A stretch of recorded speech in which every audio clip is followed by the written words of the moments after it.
Everyone, আসসালামু আলাইকুম। Here is my new blog. আজকে চলে গিয়েছিলাম ঢাকা নিউ মার্কেটে শপিং করতে। শীত চলে এসেছে, তো বাচ্চাদের জন্য শপিং করতে গিয়েছিলাম, অবশ্যই আমাদের জন্য করব।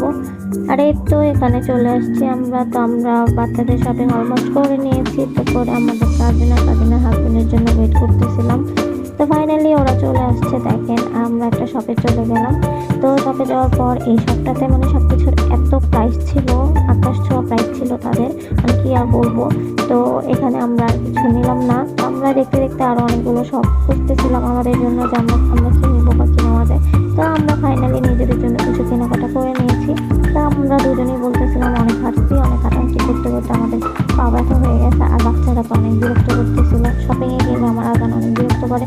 সব বাচ্চারা হয়তো এমনই হয়, শপিংয়ে গেলে অনেক বিরক্ত করে। আর এই তো আমার আজানটা এখন আমার কাজের সময় বিরক্ত করতেছে। আমরা একটা শপে চলে গিয়েছিলাম কিছু খাওয়া দাওয়া করার জন্য। আর এখানেও আজান আর মানে আনাস আমাদের বেবিরা অনেক বিরক্ত করতেছিল। তো ভাইয়া আবার তাদেরকে বাইরে নিয়ে তো তাদের জন্য হাওয়াই মিঠাই কিনে দিল। আর তারপরও তারা শান্ত হয়নি তেমন একটা। ভাইয়া এখানে রাইস প্লেটার আর ফুচকা অর্ডার করেছিল। তাদের ফুচকাটা তো অনেক বেস্ট ছিল, রাইস প্লেটারটাও মোটামুটি ভালোই ছিল।